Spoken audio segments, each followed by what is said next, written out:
Hello, my name is Joe Eaton. As we commemorate the 70th anniversary of the end of World War II, it's important to recall the unequaled contributions of the Republic of China to the defeat of the Axis power. In the wake of the war, the ROC contributed to build institutions of peace, stability, and democracy. Against incredible odds, Generalissimo Chiang Kai-shek led the Republic of China to victory against Japan. China's victory in the War of Resistance against Japan relieved the Chinese people from over 8 years of suffering they'd experienced during the war. During the war, the ROC government negotiated with the UK, the US, and other allied nations to put an end to the extraterritorial rights and the other privileges they enjoyed in China. In 1943, the ROC signed new, equal treaties with the US and UK. Other countries began renouncing the privileges they enjoyed in China. China was recognized as a world power. The ROC's victory ended Imperial Japan's domination of Taiwan. In 1895, the Qing dynasty, after being defeated by Japan in the First Sino-Japanese War, ceded Taiwan, the Pescadores, and affiliated islands to Japan. For 50 years, Taiwan, originally Chinese territory, was a Japanese colony. During that time, as subjects of the Japanese Empire, Taiwanese were made to speak Japanese. It wasn't until 1945, when the ROC won the War of Resistance against Japan and World War II ended, that Japanese colonial rule in Taiwan came to an end. Japan was to return Taiwan, the Pescadores, and affiliated islands to the ROC, ending 50 years of Japanese imperial rule. After the war, the ROC treated the defeated Japanese without malice. The ROC repaid evil with kindness.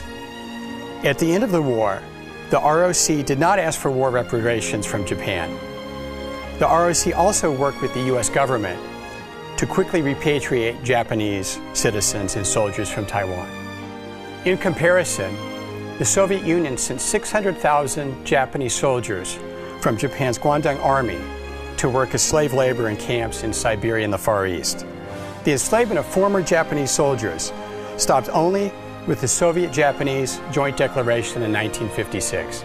During discussions at the Cairo Conference on Japan's political future, on what form of government post-war Japan would take, ROC Representative Chiang Kai-shek suggested that the decision be left to the Japanese people. Consequently, the US omitted from the Cairo Declaration a clause that the imperial system be abolished.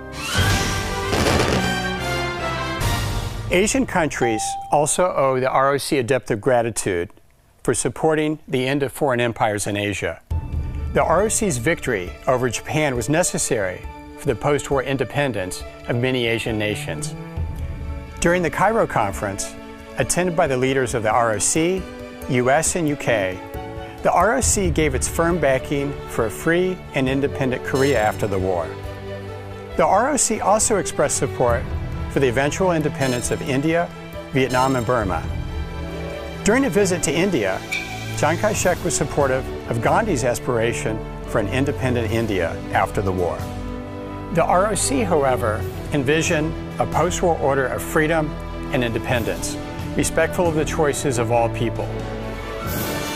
This has been the path to real co-prosperity in Asia. The ROC remained committed to the concept of universal cooperation during their struggles of war. While the ROC was a victim of war, throughout those years, the ROC never gave up on the thought of peace. In 1942, 26 countries, including the US, the UK, and the Soviet Union, and the ROC, signed the Declaration by the United Nations against aggression in Washington, D.C. When the fighting ended, the United Nations was duly formed, and the ROC emerged as a creator and promoter of world peace.